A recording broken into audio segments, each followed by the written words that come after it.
Beings from other galaxies visited Earth in ancient times. Did a genius from another world design the pyramids? Is there evidence of a prehistoric airfield in the Andes? And what about the giant stone faces that brood over Easter Island? All over the Earth, the evidence is there. Whether it is a man, a monster, or a myth, no one really knows. Video Psychosis. Hello, and welcome to the Video Psychosis podcast. This is episode 12. I'm your host, Strong Knots. With me today, a very special guest speaker. This is actually our first episode of 2020. We did 11 episodes last year, and this is the very first episode that we've recorded this year, the new year, 2020. So with that being said, I'd like to take a second to introduce my guest. Hi, I'm Vince Ynzunza, and I produce a YouTube series called Pacific NorthWeird. It's essentially a bunch of cheaply produced documentaries and weird satiric love letters to really strange things in the Pacific Northwest, where I grew up. We talk about Bigfoot, UFOs, haunted places, eclectic weird local celebrities, macabre urban legends, famous serial killers of the area. Lots of those. a whole lot. Yeah. Around here. And yeah, I'm pretty excited to be on this show. I've been listening to it a lot and learning what movies are. What are these movies you speak of? Yeah, they're the things that you just kind of put on and they do things to you. That's right. It's like drugs. And so with Pacific NorthWeird, you actually had just done like a music video, Sir Mix-a-Lot parody, not too long ago, right? Yeah, we did a parody of Sir Mix-a-Lot's Baby Got Back called Biggie Got Foot. Oh, yeah. And I rewrote the lyrics with help from my buddy Tyler Bounds to reflect popular and obscure Bigfoot culture. And I've been trying to find a way to get Sir Mix-a-Lot to see it. That's right, to respond, get his commentary on that. Yeah, or I would settle just for his condemnation, just some attention. There you go. So Bigfoot, definitely a big influence on you, and you've lived around this area before in the past, and obviously currently, because we're recording here in Olympia. And Bigfoot actually comes up in a lot of these movies. There's a lot of films about him on here. Yeah, there are a lot of different methods and levels of quality that people have taken in representing Bigfoot in American cinema. We also delve into other interests I have, such as UFOs, paranormal activity, strange little things that have some sort of connection either to the Northwest or just to my childhood. For the most part, I'd say maybe 75% of my movies take place in the greater Pacific Northwest, which I would consider everything from Northern California up through Oregon, Washington, Canada, and Alaska. A lot of very famous paranormal firsts have happened in that bioregion. Excellent. The first movie I'd like to talk about is part of a little group of films here where children befriend creatures, usually cryptids, and these cryptids teach them a whole lot about what it means to be a friend. There are a lot of humans out there. There are very few friends. But not enough friends. Got to get number one out there, Harry and the Hendersons. Oh, yeah. Which may be one of the earliest movies I remember almost memorizing as a kid. I watched that constantly.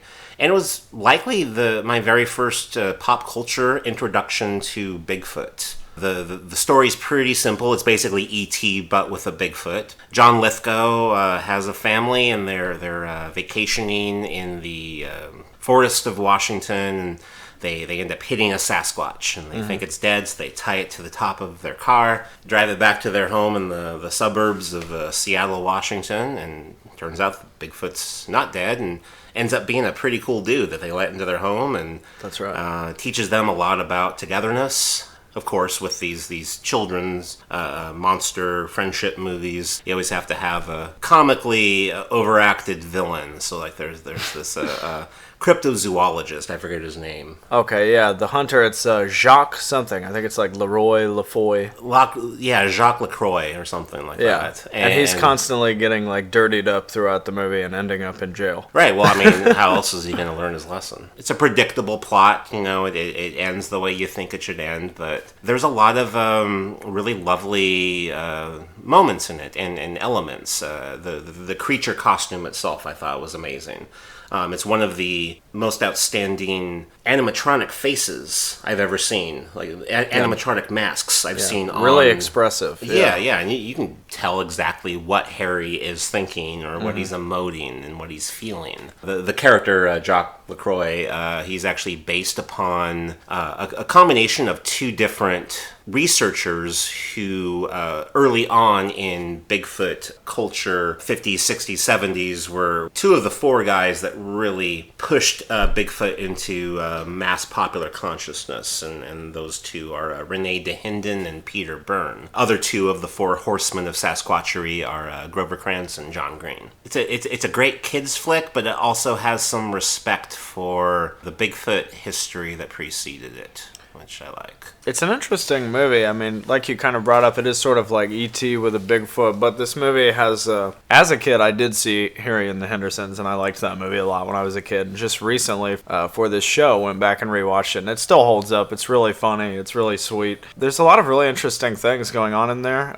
We've got Melinda Dillon playing the mom of the family, and she's yet another mom in another movie that we're going to talk about later. So that's a little bit of a recurring theme here. I like how, like John Lithgow is like a hunter teaching his son to hunt, and like the mom and the daughter are like really repulsed by that. And he comes to find that he has more sympathy for animals once they take in Bigfoot, because, when they bring Bigfoot home with him, he sees like the mounted, antelope heads or like the deer heads on the wall, and he like freaks out and buries them. So they kind of learn to respect animals a little bit more because of Bigfoot. John Lithgow said that people come up to him all the time and ask him about that movie, and he was like, what happened? Because nobody went and saw it when it came out in the theater, but everybody comes up to me and they're like, Harry and the Hendersons. And it's like, that reminds me of being a kid. Like, everybody had that VHS. So I think home video is responsible for that movie's popularity and why it caught on with a lot of people. Yeah, it's just one of those movies that was always around. Everybody seemed to have a copy. Definitely. Home video is where it picked up, because it was a pretty much a box office failure in the theaters. And in the promotion of it, they barely showed any of Harry. Yeah. And it was kind of like the trailers were cut almost like it was a suspense movie. You had a lot of confused people, I think, who didn't really know what it was about. This isn't a slasher movie. So yeah, Harry and the Hendersons, pretty great movie. What else do you have on there? Well, Harry led the way for a lot of other child cryptid friendship movies. Sure. Some better than others. One of the better ones is Bigfoot, the Unforgettable Encounter, which has Zachary Ty Bryan, who's one of the other kids in Home Improvement who's not Jonathan Taylor Thomas. Yeah. He's the older one, not the younger son who became a goth at the end of that show. It's in the very embarrassing years of Home Improvement. Oh, man. After JTT left, and the son became a goth and had a spiked collar. Wilson just permanently hid behind the fence at that point. He wanted no part of it. Yeah, no. Wilson was trapped. But yeah, Bigfoot, the Unforgettable Encounter. Pretty standard fare. A kid befriends Bigfoot. Bigfoot gets captured. Some evil millionaire wants to have Bigfoot killed so he can stuff him in his new exhibit. And that's about it. But it's a great costume. Pretty emotive face. Nothing on par with Harry and the Hendersons. Learns to shake hands, with Zachary Ty Bryan. And fights a bear at one point, which is probably the best scene in the whole movie. Because you can see this extended fight scene of a man in a Bigfoot costume fighting a real bear, and there's a couple moments where you can really read the body language of the stuntman in the costume, how he's panicking a bit.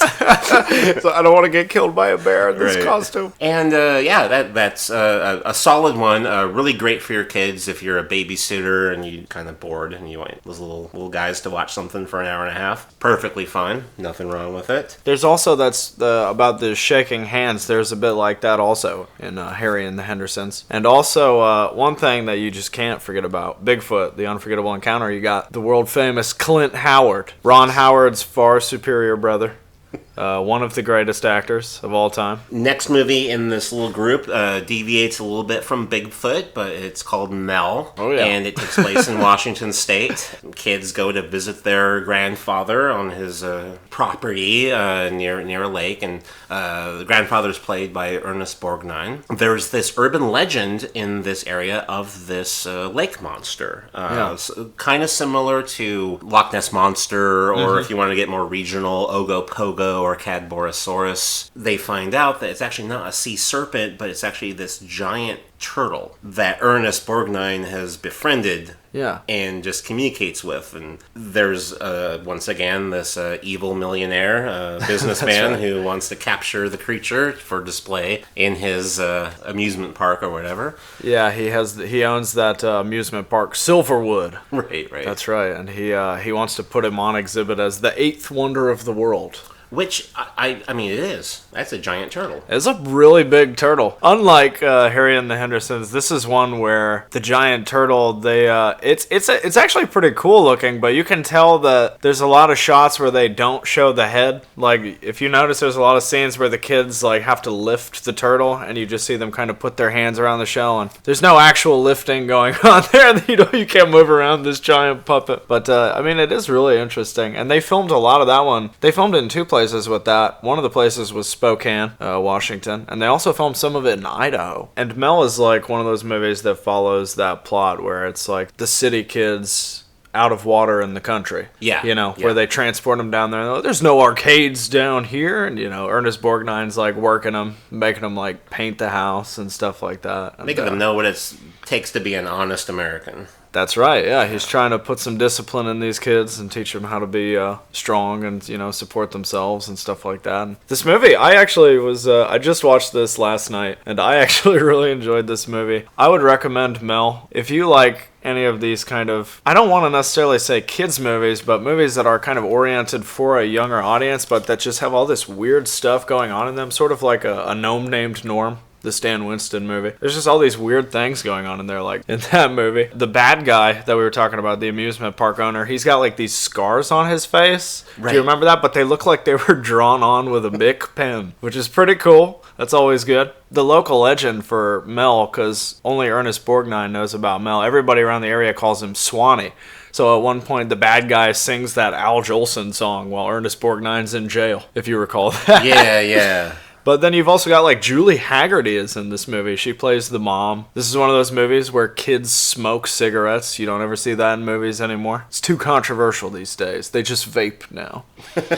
I don't know what it is, but there's this, I don't know if it was an outhouse or what, but there's a hilarious scene where Corey Haim and the younger girl who lives around that area, they become sort of friends, and he's trying to like flirt with her and make her like his girlfriend and stuff. They go for a ride in this, or they don't go for a ride, they're in a broke down truck, and he accidentally hits the lever, and it starts rolling down the hill, and it hits what looks like an outhouse. I still don't know what they hit exactly, what that little building was, but I remember I jokingly said, like, it's gonna explode. They hit it with that truck and it explodes. It was an impressive explosion. It was pretty impressive. They spent hundreds of bucks on that, probably. That's right. One last thing I want to say on this movie. Watch Mel. It's really great. It's on Tubi TV right now. So if you don't mind the interruptions for commercials, it's definitely worth seeing. Watch this movie for one thing alone. That's Ernest Borgnine's hat. He wears a hat the entire movie that says Charlie Brown's Extreme Fishing.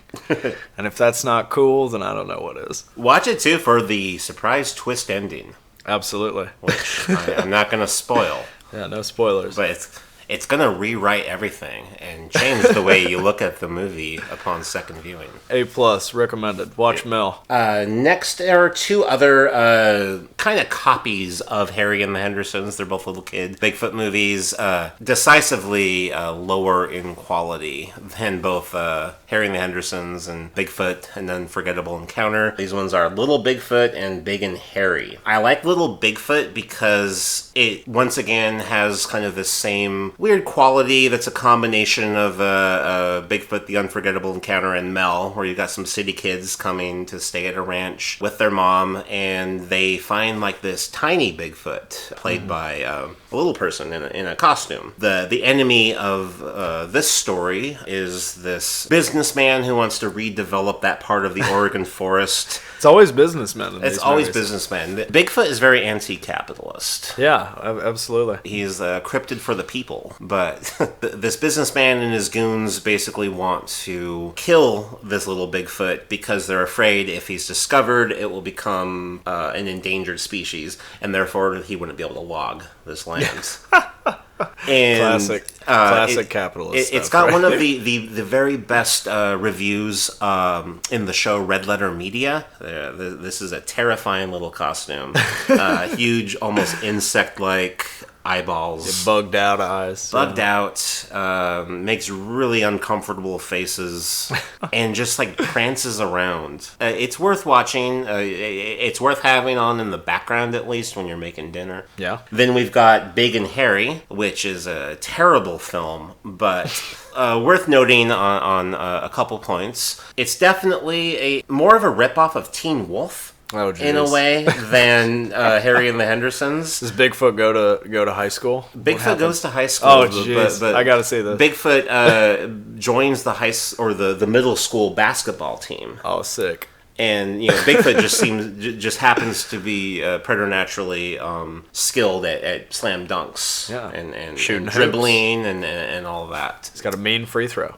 Yeah, mean free throw. The little kid in it, his name is Picasso, and he's new on this island town. It seems like he's somewhere in the Pacific Northwest, but I don't think they explicitly state where he is. But he's made fun of by all the older kids and everything, until he runs into a Sasquatch. And the Sasquatch just instantly befriends him, and he finds out that he's great at basketball, and they start winning games, and this kid becomes like the cream of the crop. Big man on campus. It's eventually a moral about should they keep Bigfoot there just to win basketball games, or should they allow him to go back to his home with his parents and everything. The answer is obviously you keep him for the basketball games. That's what I would do. This is how we shave points and get money. The big thing about this movie that really stands out to me is the way Ed, the name of the Bigfoot character, the way he walks in a few scenes, which is kind of this weird gait where he seems like his leg is injured or something. Like, it's very bizarre, and it stands out and seems odd when you're watching the movie, unless you've seen this documentary from 1975, which is next on my list, called The Legend of Bigfoot. Legend of Bigfoot, okay. And that is done by a famous Bigfoot huckster and hoaxer, Ivan Marks, purporting to have captured all this actual footage of Bigfoot in the Pacific Northwest in the late 60s, early 70s. Ivan Marks is most famous in the hoaxer world for this purported film of Bigfoot called Cripplefoot. Okay. Where he filmed this Bigfoot character, which is clearly a person in a suit, doing this weird little hop along with a limp. And it's almost identical to the character of Ed in Big and Hairy. So I'm wondering if, like, the producers, the writers, some person involved in the production of Big and Hairy, their homage. It was one little thread of cultural authenticity that the film had. Interesting. But yeah, the Ivan Marks film is phenomenal. Obviously a complete money grab by this guy who you could tell was kind of jealous by the success of Roger Patterson and Bob Gimlin, who filmed that famous sequence of him in the woods. Yeah, of course. Very famous one. And Roger Patterson was actually making money off of that. Yeah. He was taking it on tour. It was the bee's knees at the time, and he was doing well for himself. And it's interesting because The Legend of Bigfoot, 1975, the Ivan Marks one, that's they even kind of, it's funny that you could tell that Ivan Marks was kind of, maybe, I don't want to say jealous, but at least a little bit kind of envious of that, sort of, success of that film. But because, like, even at one point in The Legend of Bigfoot, the narrator's talking about, if you recall, he's a very emphatic narrator, as you recall. He makes everything sound very important, like This guy could, like, do birthday parties and make them sound incredible. Like, Yeah. it's your 15th birthday today, and we're having cake. At one point in The Legend of Bigfoot, he even says, he's like, there were some fellas that wanted to use my pictures to get rich off of them and exploit the well-being of... Because, I mean, really, most of The Legend of Bigfoot is basically like a nature documentary. Yeah. But it just happens to have, like, that Bigfoot inference just kind of crammed in there to, like, make some extra money. Because a lot of it is, like, footage of, you know, just animals out in the wild. And I think the main character is supposed to be, like, a tracker who accidentally comes across Bigfoot. So he goes on this hunt to find him, and he, like, talks to people and learns about how they call him Oma and all these other things. But it's really just an excuse to kind of weave Bigfoot into all this sort of, like, very, like, Animal Planet sort of type footage, you know? Yeah, in some respects, very ahead of its time. He's almost creating kind of a road trip movie where he's going around various spots of the Northwest,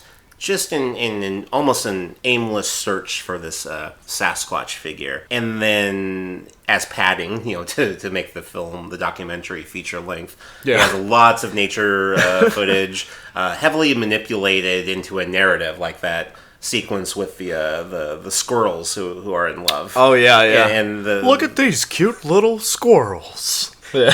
And then, like, some intense music comes on, and then, like, you see, like, a car coming down the dirt road, and it edits back to the squirrels. Are they going to move in time? One of them does. Oh, the other one didn't. And then it's, like, laying on the road, and then you see reactions and silence from, like, all the other animals, and there's just footage of deer staring, and then, like, prairie dogs, like, what happened to our friend? What happened to them? Yeah. Like, another interesting thing about The Legend of Bigfoot, 1975, is they got, I think his name is Harry Stewart Weiner, to direct the movie. Mm-hmm. And he, probably the film he's most famous for, and that's a little bit of a stretch to say, is probably Space Camp. That's another film that he made with Leah Thompson, Kelly Preston, and a pre-Joaquin Leaf Phoenix. Wow. So I didn't know that. From Bigfoot to Space Camp, you know, some versatility in there. Following that, we go to another Bigfoot documentary called Bigfoot Roadtrip, which is directed by Craig Flippy of Portland, Oregon, and primarily stars Finding Bigfoot co-host Cliff Barrickman.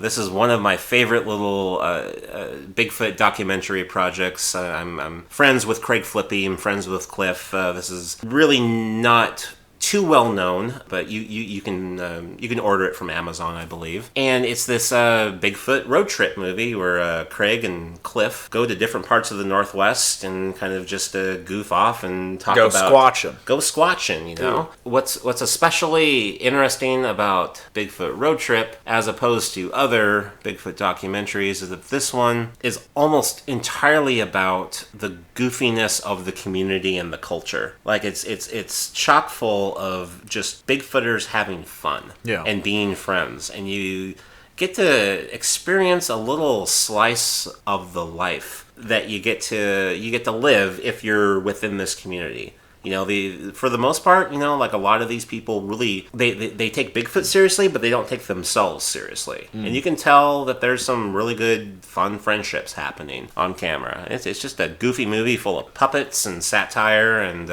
a little bit of actual knowledge and history. It's really good. Out of my entire list, one of my top recommendations. And that's a somewhat more recent film. That's from around like 2013, 2014. 2014, I think. Yeah. Okay. Continuing down the documentary line, we've got Alien Autopsy, Fact or Fiction. Jonathan Frakes. Commander Riker? That's right. Yes. And I love this. I actually just found this on VHS, up in Renton or something. Some little hole-in-the-wall shop. And I'd seen it when I was a kid when it came out, but I just rewatched it recently. And it is perfect if you want to really get into this really precious moment in the mid-90s where the concept of alien visitation and UFOs almost hit like a cultural renaissance. Yeah. So you had the Alien Autopsy happening at the same time as the peak of X-Files. Yeah. The peak of Art Bell and Coast to Coast AM. You had Frank Black of the Pixies doing like a couple albums just almost full of songs about Ray Bradbury and going to UFO festivals. Yeah. it was a prime fruitful time to be a weirdo, that was really into Roswell and flying saucers and all that. This was basically like a TV special, because Fact or Fiction was a TV show where it was sort of like a pre-Mythbusters, where they would talk about urban legends and other things like that. This was actually, it's kind of interesting to look back. This was kind of controversial when it came out, this Alien Autopsy, because the Alien Autopsy in and of itself was like this 15-minute short that also came out in 1995, the same year as when they did this special.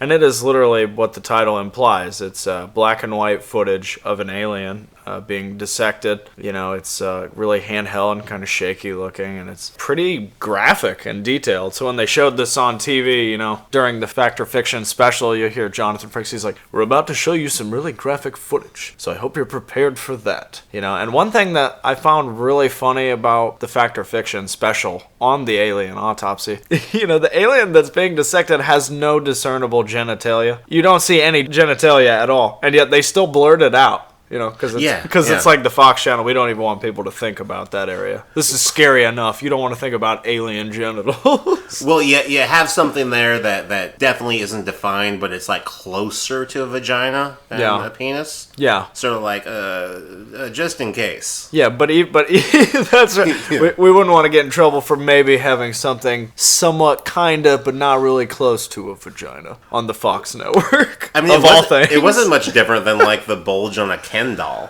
Yeah. That's true. A little bit of blurring really entices the interest. Look, also on Fox around the same time, Cops. Yeah. You blur out the faces and stuff of the guy in the wife beater in the trailer park. That's right. A lot of blurring going on that network. They knew what they were doing.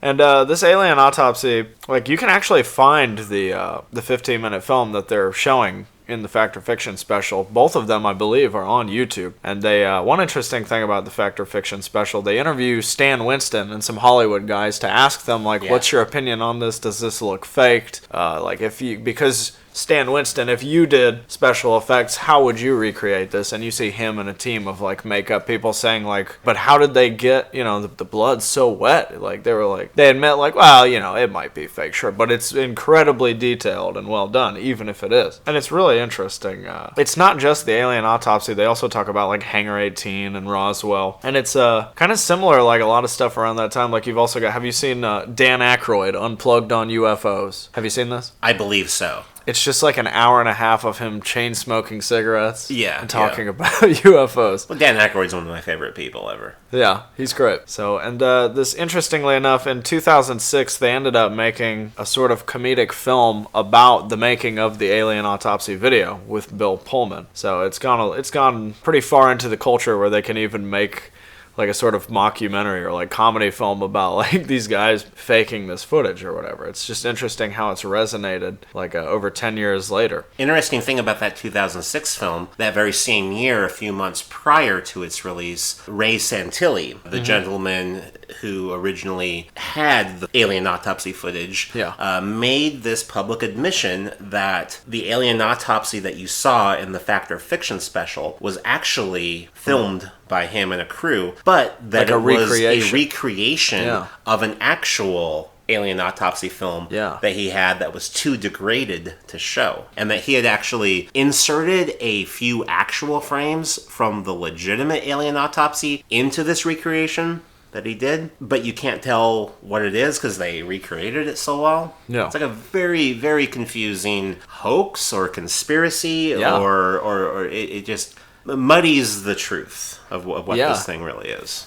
And it gets even more complicated because there's a guy, this Greek guy, I forget his last name. His first name is Spiros. I think it's like Spiros Melis or Mellers, but he claims that he is actually the one who shot that footage and that they shot it in Camden in England. And he's like his whole reason for saying that and putting that out there, he's like, those guys are just trying to get off and they're faking it. I never got credit for my work. I did that. So it gets even more complicated as time passes. Was he the one that claimed that afterwards they took all of the prop parts and threw them in various dumpsters around London? I didn't hear that. Like that's how they disposed of it? Like bloody hell!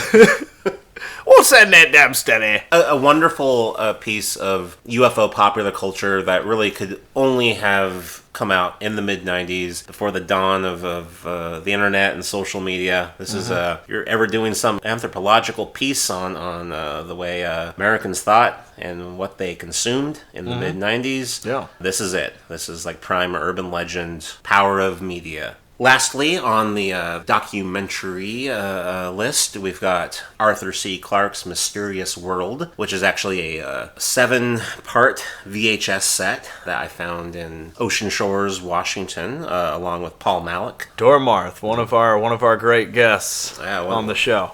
One of the great guests of my life. Wonderful person. And this is a great series that came out, seems like it was late 80s, early 90s or something like that. It's hosted by Arthur C. Clarke, the author of 2001: A Space Odyssey, which Stanley Kubrick based his movie off of. And the whole time, anytime you see Arthur C. Clarke, he's a quote-unquote exiled in Sri Lanka, or he's just kind of fed up with the world and just wants to have a permanent vacation. So he only really appears at like the beginning and the end of each episode.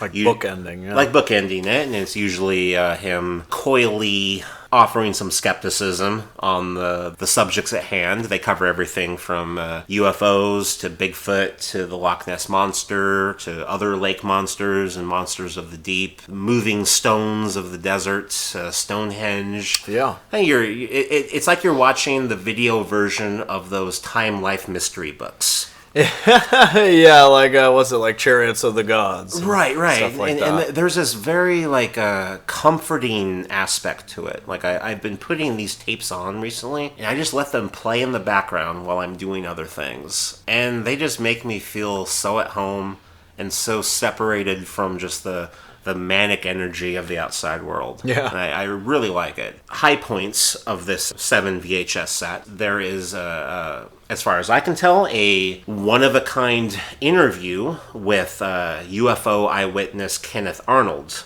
Now, Kenneth Arnold was a pilot who flew out of the Chehalis, Washington airport in 1947 and witnessed these craft flying near Mount Rainier. And from his description, the term flying saucer was created, which kickstarted this huge UFO wave called the Summer of the Saucers, which kind of lasted really from 47 to the early 50s. Kenneth Arnold is considered to be the first true, credible, unimpeachable UFO eyewitness of the modern UFO age. I'm a big fan of his. I'm a big researcher of his. Yeah. Up until I watched this tape, I thought I knew everything about who he'd been interviewed by. You know, like I'd heard what I thought was all of his radio interviews, heard everything he had to say, and then suddenly there's this video interview of him in a plane taking off out of the Chehalis airport and flying over Mount Rainier, and just like as an old man in the 80s, you know, talking about his experience. And that's as a historic paranormal researcher,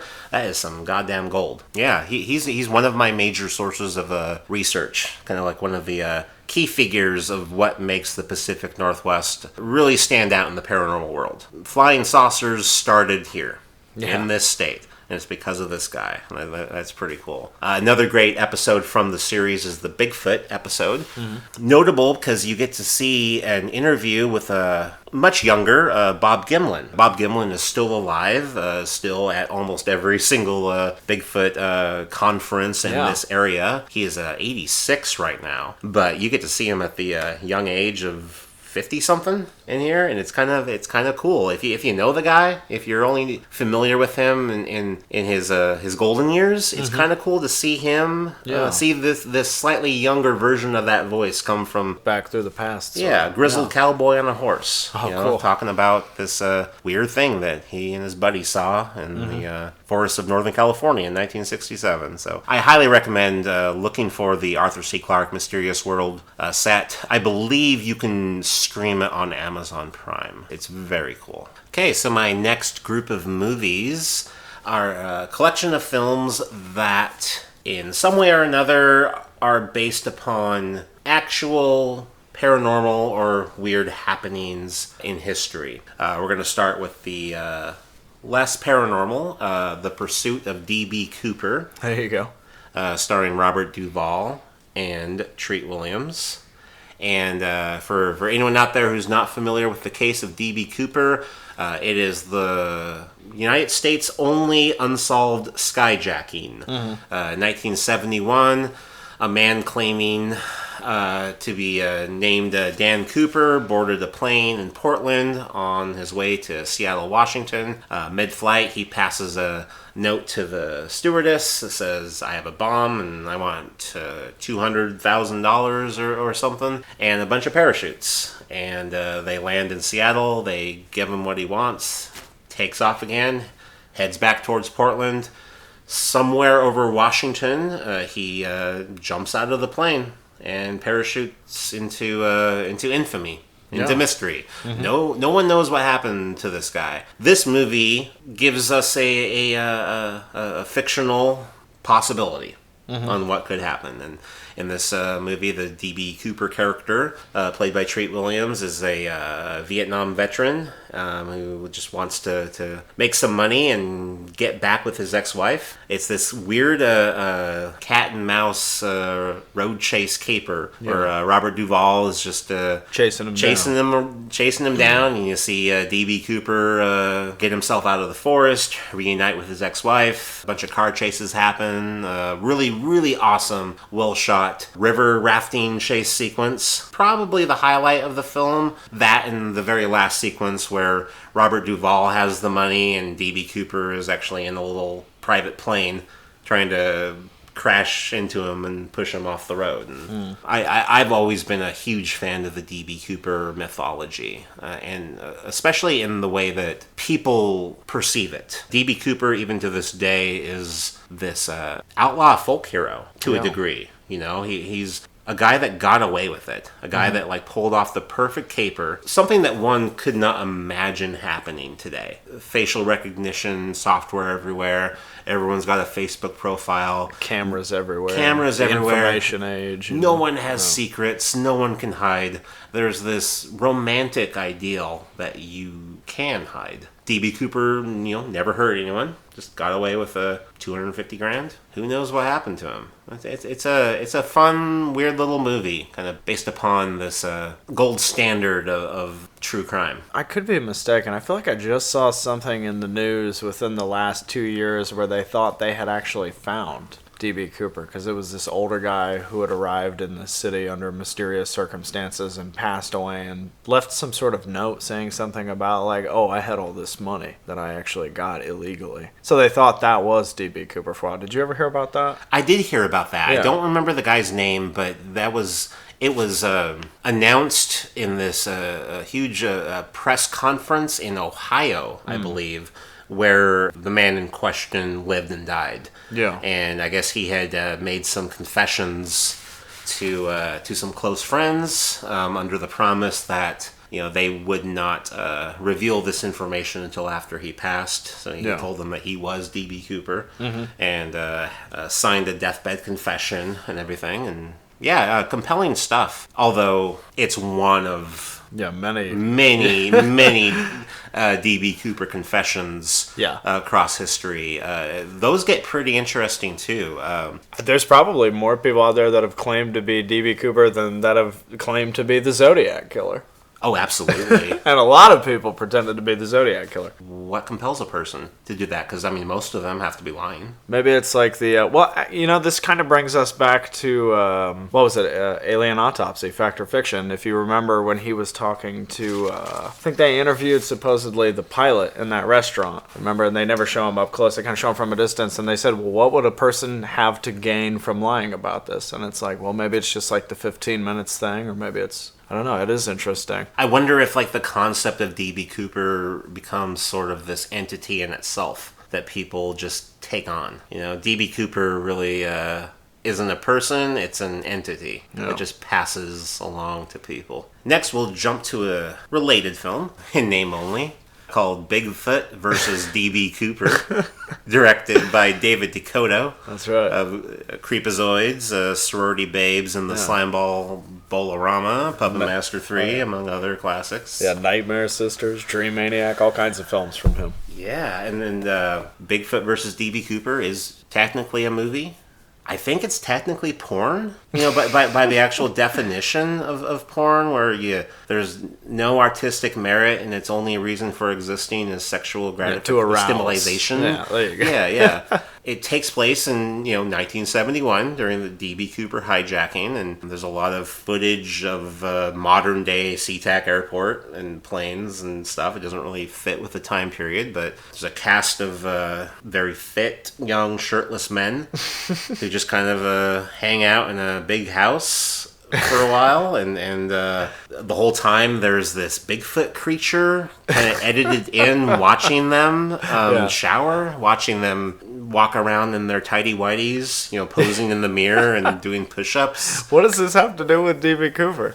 Well, we'll get to that. So Bigfoot's spying on these buff dudes. Gratuitous long shots of each of the 5 main cast members walking up a flight of stairs, undressing, posing with a rifle in the mirror. That takes up about 20 minutes of the film's 87-minute runtime. I highly suspect that this is really just an excuse for David Dakota to get a bunch of buff dudes half naked in his home.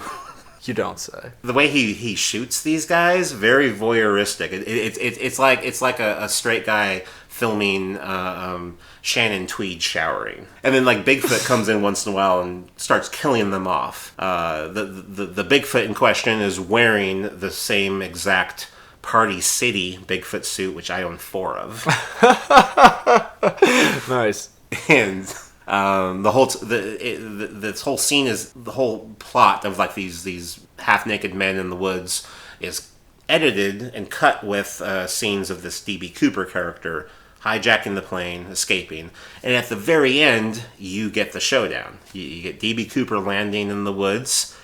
He's actually been working with one of the main characters the whole time, and then he goes to fight Bigfoot, and it's just this poorly filmed scuffle where I'm just going to spoil the movie because it really doesn't matter.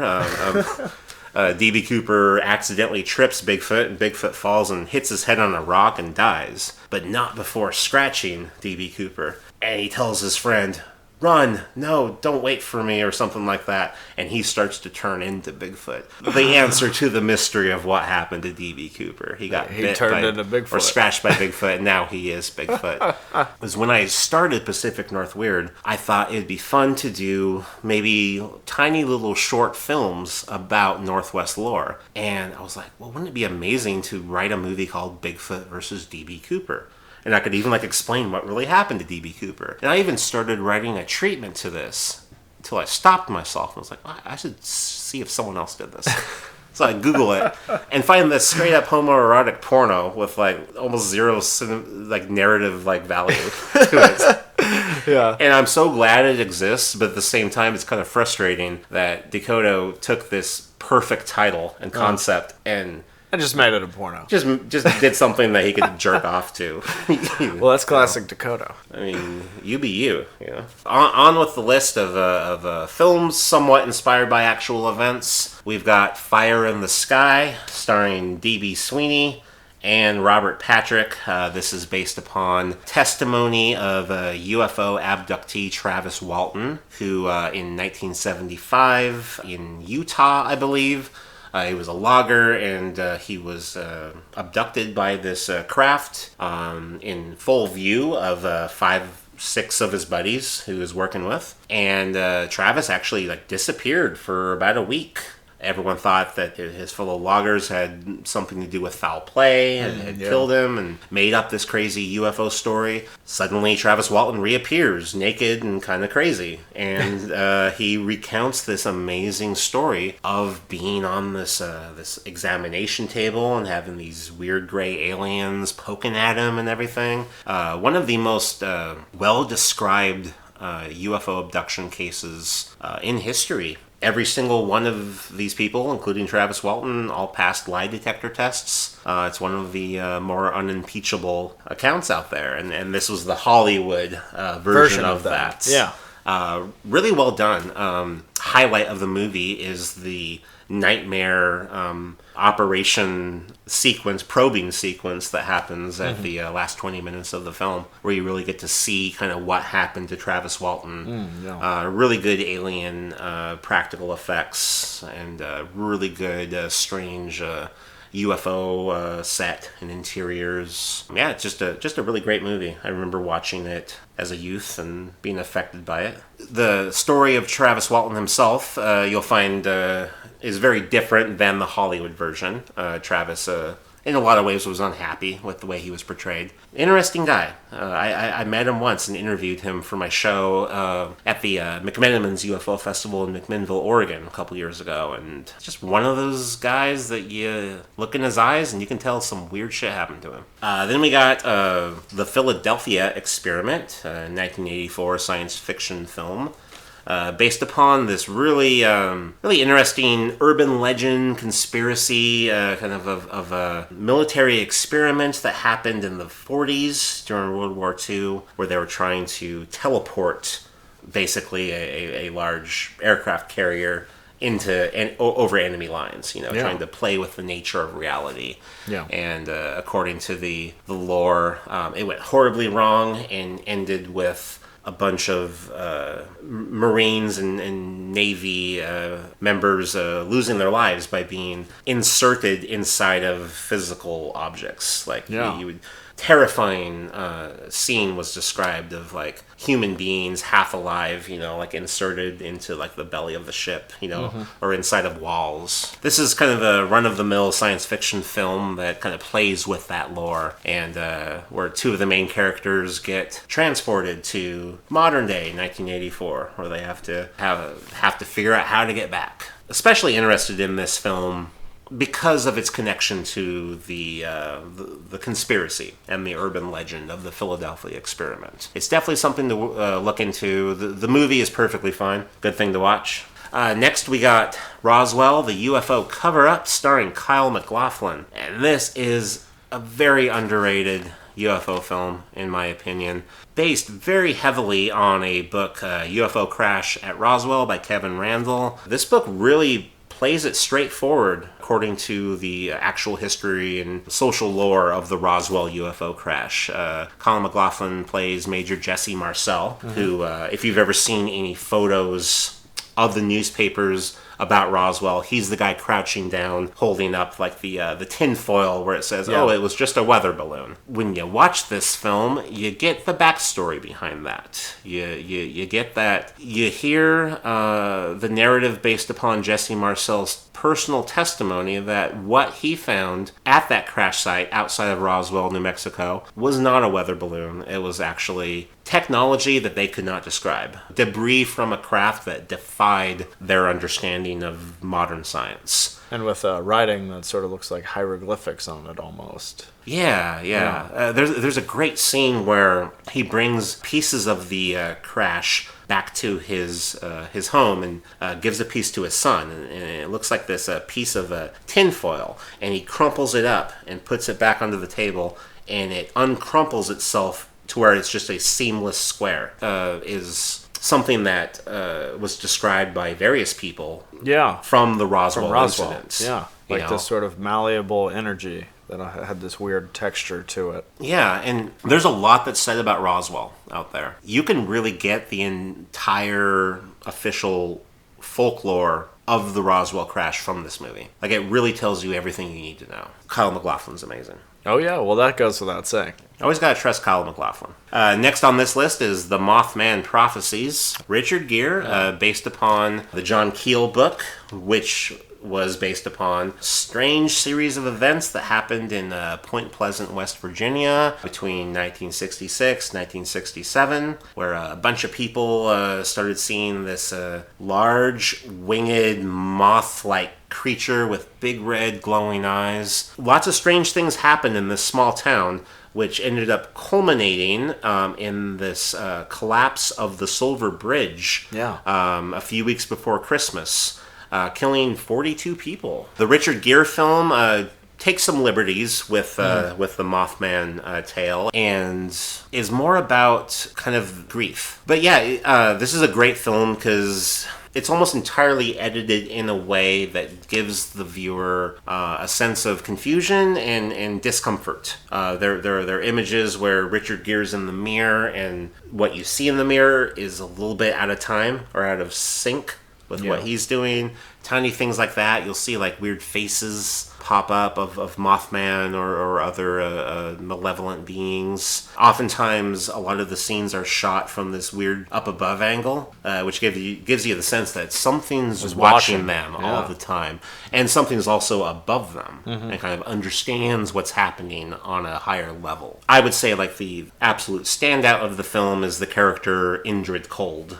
Oh yeah, of course. Which was an actual making phone calls. Yeah, making phone calls, and this creepy, weird character that actually appeared in John Keel's book. According to John Keel, one of the main eyewitnesses of this whole strange activity that was happening in the mid-'60s was pulled over on the side of the road and approached by this really strange entity named Indrid Cold. He was said to have a really, really huge, off-putting grin, kind of had this Man in Black element to him, and gave him some pointed prophetic warnings about the paranormal event that they were involved in. That would end up happening in Point Pleasant. Yeah.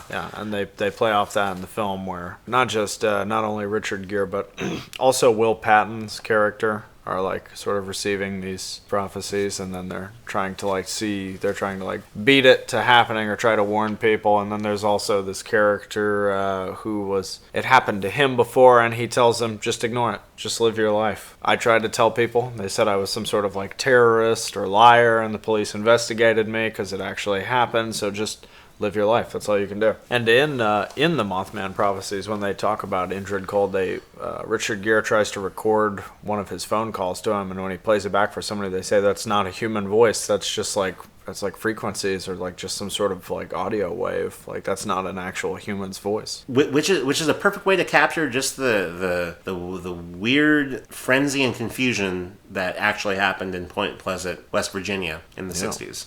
Next we got Communion. Yeah, this movie definitely took me by surprise. 1989. The great Christopher Walken. This is like a sort of, I guess, cliche with Christopher Walken now, but everybody's always like, when's he gonna dance? I want to see him dance. In this movie, there's not one, there's not two, there's 3 separate scenes of Christopher Walken dancing in this movie, and one of them is with aliens. So that's how you know it's good right off the rip. One of a kind. Some of the best, most terrifying and awkwardly funny alien film elements I've ever seen. One thing I liked about this movie is that it talks about aliens, but it's also like when he gets abducted, you see these like troll-like creatures that look like they came out of Ernest Scared Stupid or something. And I was like, where did this come from? And this is all based upon Whitley Strieber's personal account of a series of alien abductions and encounters that he experienced in his some cabin in upstate New York, was it? And Whitley Strieber's book, Communion, which this movie was based upon, has that just wonderfully classic cover of a dead-on, huge-eyed gray alien face. Yeah, the face, which I've heard just triggered a lot of people and kind of sparked like this primal fear in people who would just see the book, on the shelf just like shudder. Automatically. There's something primal and weird about it. Whitley himself is a pretty interesting guy. You can definitely hear like a lot of his interviews on Classic Art Bell. Prior to him writing this book and having these experiences, he was kind of one of the so-called next Stephen Kings. He was going to be big in the horror novel world, and since then he's been derailed to a degree and kind of been typecast and derided as like the weird guy who was probed a lot, and that Christopher Walken made fun of. Alright, next we got the Maury Island Incident, which is a short film written and directed by 2 good friends of mine, Scott Schaefer and Steve Edmiston.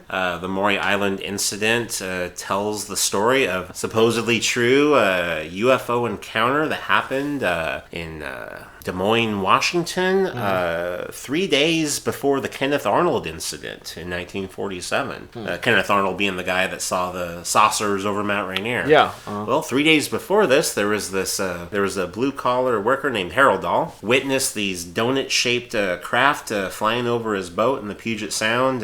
One of them caught on fire, ejected a whole bunch of shrapnel down onto the ship, killed his dog, burnt his son. They panicked and escaped onto Maury Island, which is right next to Vashon Island in Washington. And they decided, not to tell anyone about it. Very next day, Harold gets a knock on his door. There's a man dressed all in black. And he basically says, you need to come and have coffee with me. I need to tell you a story. So Harold goes to this coffee shop with him, and this man in black describes in detail everything that had happened to Harold the day before, and said, if you tell anyone about this, very bad things are going to happen to your family. This is the one and only film made about this event. And it's fun. It's a really conspiracy-laced story that eventually connects J. Edgar Hoover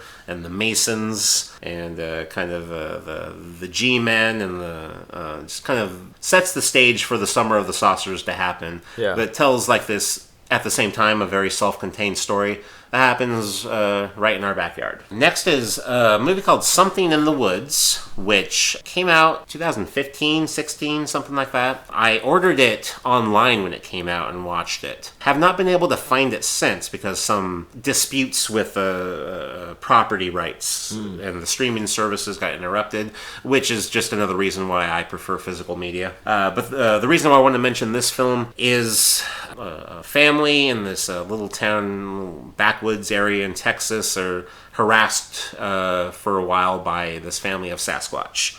That, end up tearing apart their home, and it's a fine movie.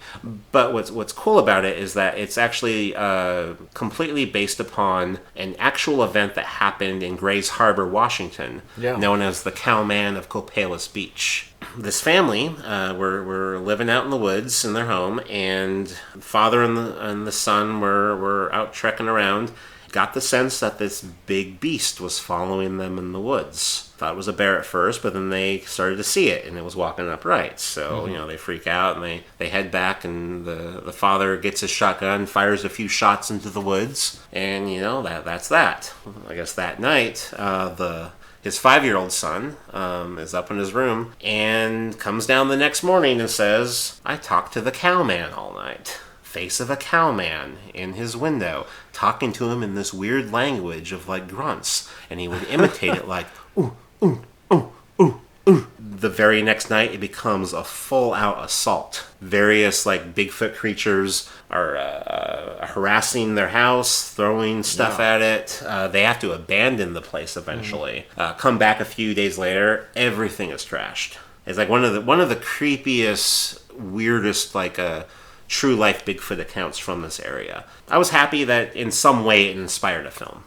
If you can find it physically on DVD somewhere, I would recommend picking it up. Next we got Hunting Grounds, which is directed by the great John Portanova. I saw this at the Olympia Capitol Theater years ago, back when it was called Valley of the Sasquatch. John created this awesome movie that is heavily inspired by the Fred Beck Ape Canyon incident of 1924. In John's movie, a father and a son, having recently lost their mother, go to stay in a cabin near Mount St. Helens, meet up with some friends, and they're pretty much just harassed all night by Bigfoot. And it's this really bloody, violently cathartic movie of these creatures harassing these humans. Back in 1924, something similar happened to a man named Fred Beck and a group of prospectors that he was working with. And it became this, big kerfuffle out there. And John Portanova captures it pretty well, adds his own style to it. There's also a subplot, sorta, of this character who's kidnapped by Bigfoot in the movie and ends up getting away by tricking the Bigfoot to snort some of his snuff. Yeah. Some of his snuff. Sure.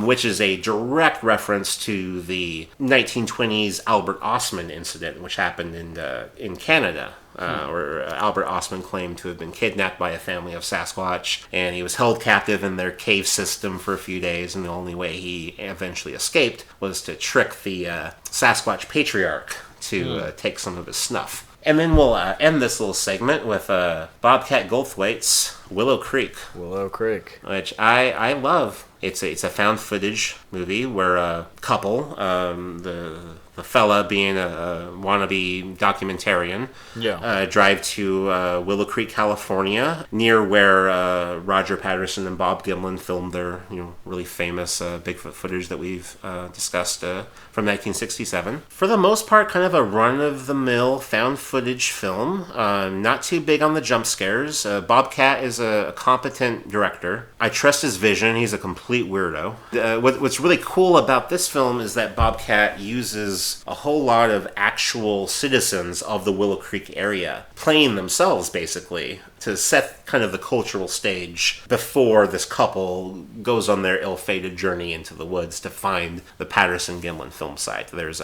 my friend Steven Streufert, who owns Bigfoot Books in Willow Creek. He's interviewed as himself. We got my buddy Tom Yamarone, who's known as the Bob Dylan of Bigfoot music. Has an acoustic guitar and a little Bob Dylan harmonica holster in front of him, and he writes original songs. Oh, yeah, toward the beginning of the movie. Yeah. That's Yams. Oh, cool. Yamarone. And he writes original lyric-based folk songs about little fun moments in Bigfoot history. Tense scene inside the tent. Yes. Where it's like this extended, prolonged, very suspenseful moment. Sort of like, not unlike Blair Witch, but kind of drawn out to the point where if they had just kept the camera in the tent during a scene in that film for an extended period of time while things were happening around it. I mean, they kind of do things like that in Blair Witch, but they don't drag it out for like 5 minutes or so. So you really feel like you're in the middle, like right in that atmosphere with the characters. And it is a really, really well done scene.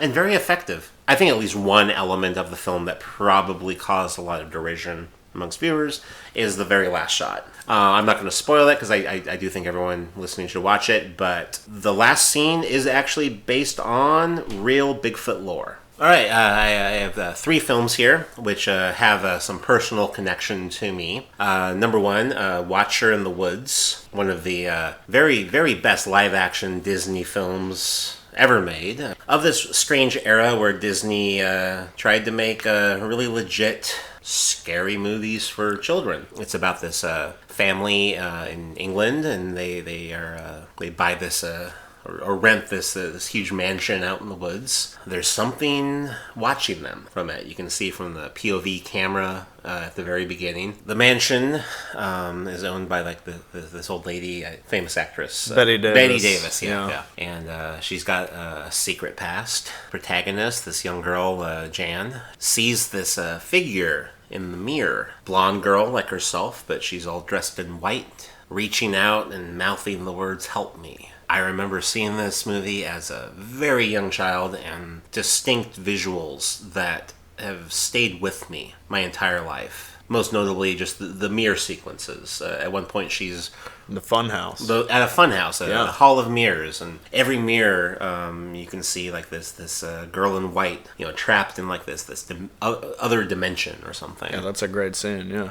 Creepy movie. And we got to talk about, of course, the famed alternative ending of Watcher in the Woods. Have you seen that? I don't think I'm familiar with that. No. Yeah, so originally Disney released the movie, and it was out for a week with the original ending, and they had to pull it because of just mass complaints. And they had to reshoot everything into the version that you and I know. But the original ending you can find on YouTube. It picks up basically at the final scene with the seance. To bring back Karen. Rather than Karen just appearing and the chandelier crashing, this grotesque Lovecraftian entity appears, which is kind of like half fish, half bat. And it spreads its wings out and engulfs Jan. They disappear, and suddenly they are traveling through space and go to a flying saucer where Jan appears out of this creature's wings and sees Karen in her white clothes and blindfold trapped in like this energy vortex. Jan comes up and hugs Karen, and they both appear back in the in the Oh, church. wow. Interesting. And it is one of the weirdest twist endings ever. Next movie with a weird personal connection is The Vanishing. Original, much better received than the remake. In a way, he dumbed down the ending for American. Not by his own choice, though. And as a matter of fact, they had actually filmed an ending like that for the original film. This movie holds a special place in my heart in that, well, I mean, it takes place in the North Bend, Seattle area, but I remember it being one of those movies that I saw as a kid that just really unsettled and scared me of the real world ideas of kidnapping. Two types of movies that scare me the most are kidnapping movies and hitchhiker movies. This one was effective to me. I almost don't want to say too much about this one. If you're interested, you should just kind of watch it. I would say probably more than any other movie on this list, this might be the most Washingtonian movie of the bunch, because they filmed in Seattle and North Bend, they filmed at Mount St. Helens and Snohomish, Monroe, Packwood, Bellevue, the Snoqualmie Falls. Like, this is a very Washingtonian movie. Very for much. sure. Yeah.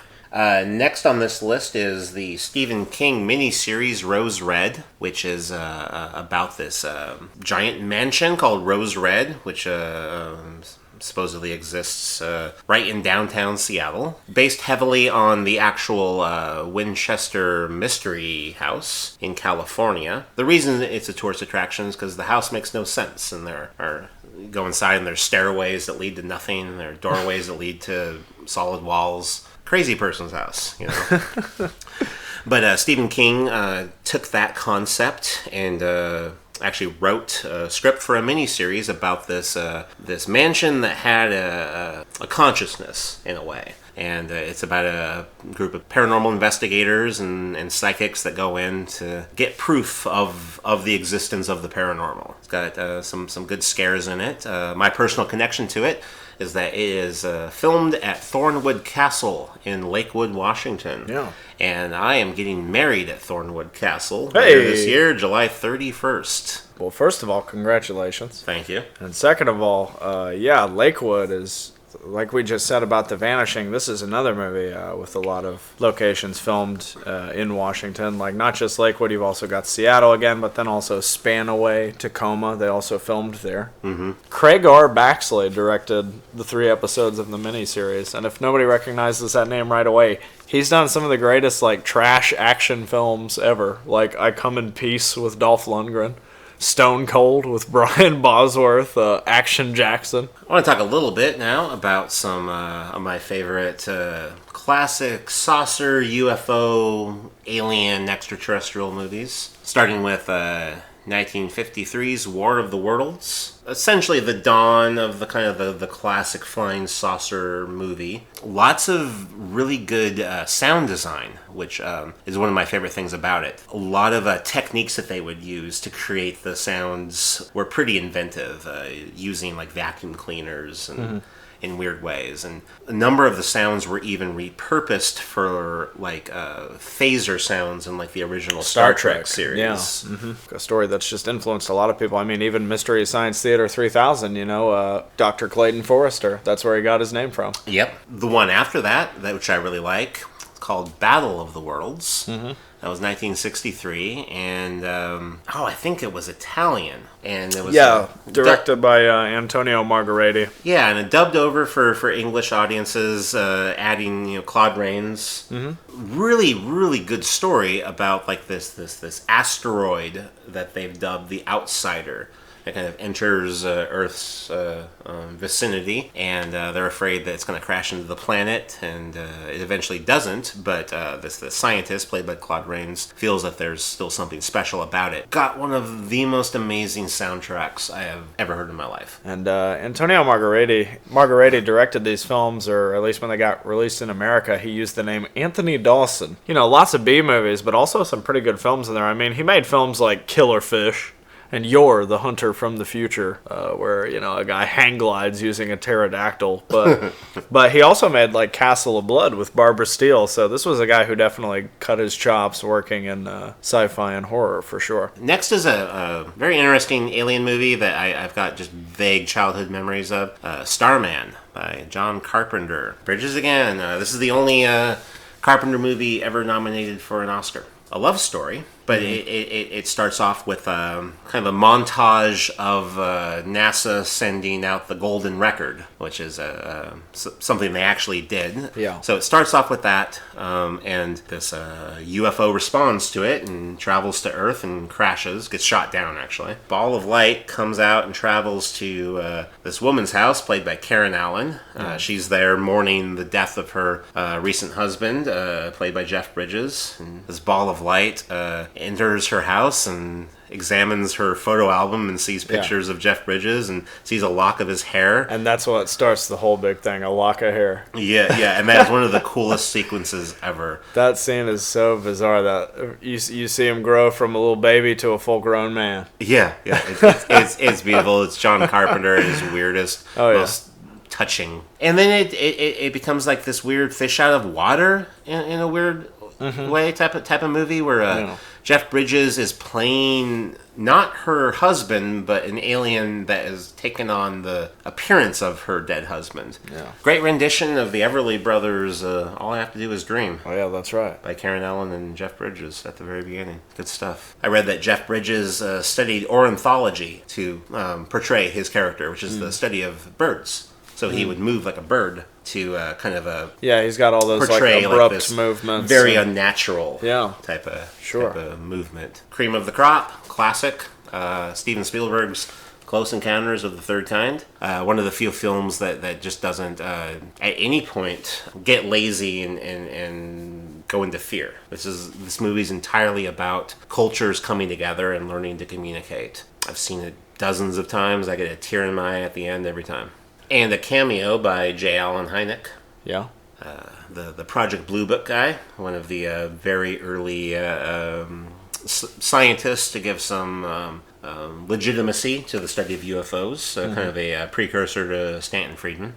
Got a few here, kind of just about your basic cryptid creature monsters. The Crater Lake Monster. I love that one. That's a great one. Just awful day for night scenes that are barely tinted.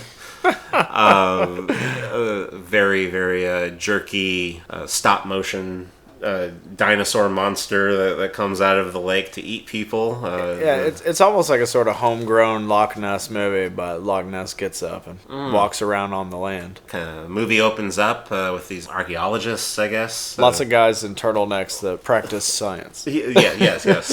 And they find some hieroglyphics, some cave paintings, rather. There you go. Paintings of little people with spears, and they're next to a big dinosaur, which that proves that man and dinosaur once shared the planet. Comic relief. You're talking about Mitch and Arnie. The two yokels. They're kind of like a proto-Bulk and Skull from Power Rangers, right? They're like basically, trying to just get drunk and rent boats to people. Right. And one of the best scenes in the movie, they get in a big fight on the river. And I have to wonder if the writers of Mr. Show watched this movie, because there's a quote in this movie that they use later, 20 years later on Mr. Show, where after the fight with Mitch and Arnie in the river, the guy goes, "My shoes hurt." I think that Crater Lake Monster is really interesting. I mean, even if you don't like creature features, if you're one of those people that admires just weird little details in movies, this movie is chock full of weird little details. There's a bulldozer operator that looks like the spitting image of Walt Disney. That's pretty great. Oh, yeah. There's this drunk guy that kills two people in a botched liquor store robbery, and all he gets away with is a pint of whiskey. And then one of my favorite bits, there's two things that really made me laugh. Early in the movie, you see this restaurant with this red and white checker patterned kind of tablecloths, and as they move around the restaurant, that same tablecloth is also the same fabric as the drapes and the curtains. And then at one point, the sheriff in the movie, you got the classic stereotypical fat sheriff character, but in this movie he gets this great little character moment. He's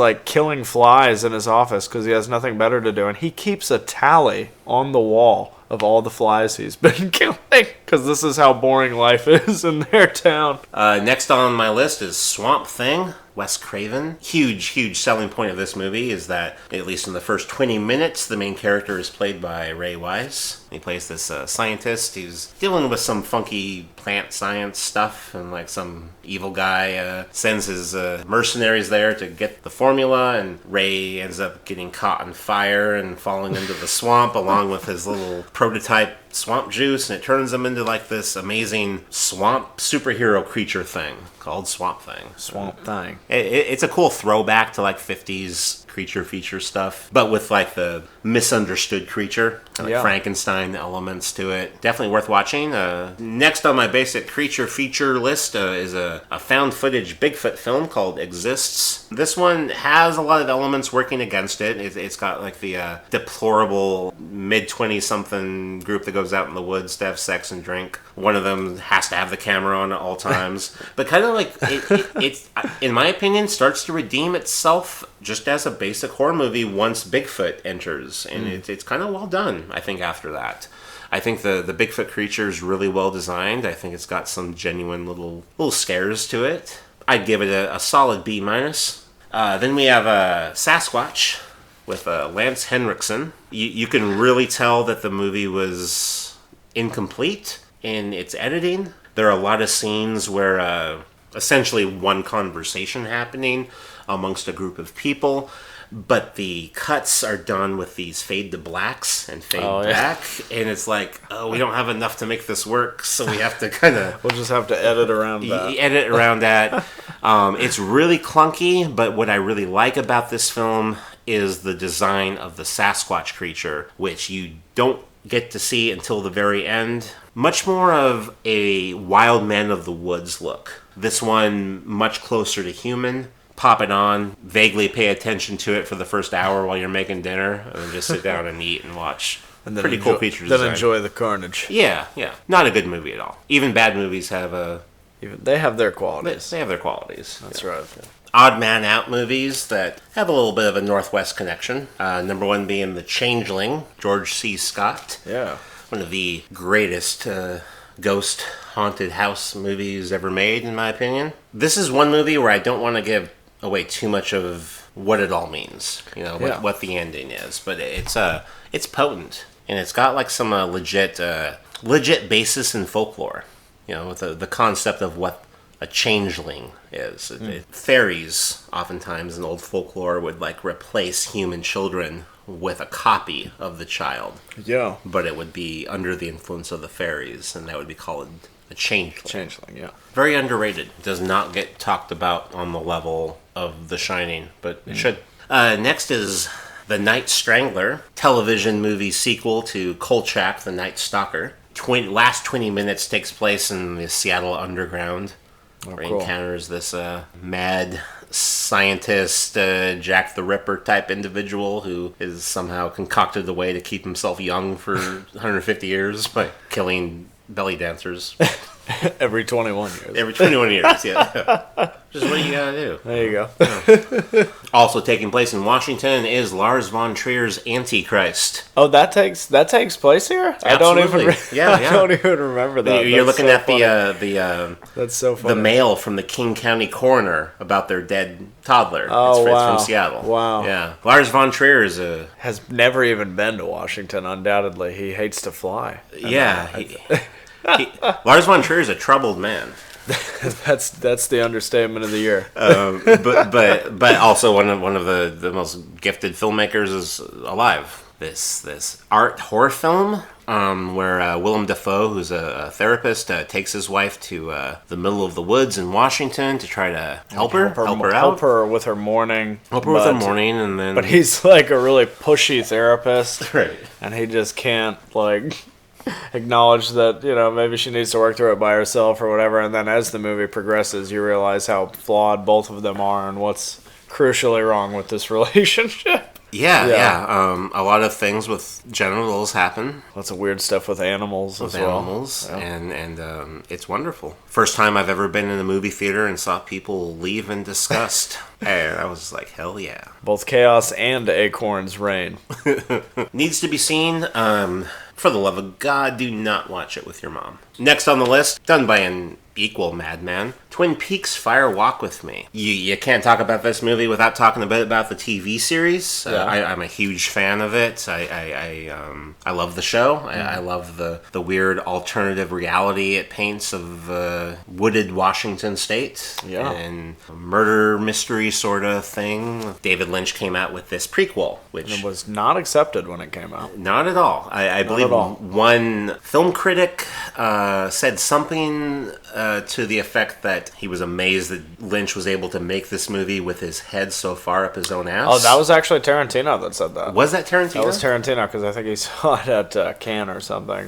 And he was just like, this fucking guy, man. But I think even if you've watched every episode of the show consecutively before watching the movie, you still might be a little boggled by it. Cheryl Lee gives one of the best performances ever. She is insane. Yeah, she's beautiful. She can make you tremble just with her body language. You still can't forget what it is, whether you disagree with somebody else or not. I mean, like David Bowie, let's not talk about Judy. Which means so much more when you watch the third season. Yeah, of The course. Return. I especially love, when it comes to Fire Walk With Me, the first 30 minutes with Chris Isaac and Kiefer Sutherland. Yeah. Just kind of that it's weird alternate version Twin Peaks, but... It's kind of similar to Lost Highway a little bit almost. Yeah. I found myself laughing the most at that first half an hour. Yeah. There's a lot of humor. The first time you see the FBI agents, they've got their guns pulled on two prostitutes,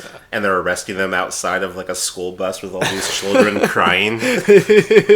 Yeah, and then and the mind wanders about what led up to this. Yeah, exactly. Lynch knows how to really film a couple of very mundane circumstances and put them all together to where you feel like you're in hell. My next film in this little category is called To Build a Fire. You just saw it for your first time? Yeah, I just watched that for the first time about a week ago. It's this short film, basically, based upon a Jack London story about a man that goes to the Yukon Gold Rush. He's got a dog with him and goes out into negative 70 temperatures out there against the warnings of much more experienced men. And it's this strange survival tragedy that is really simply filmed and effective and beautiful. And the whole thing is narrated by Orson Welles, who's kind of omniscient and dispassionately kind of describing the hubris of this human character as he ignores all the warning signs which eventually foretell his demise.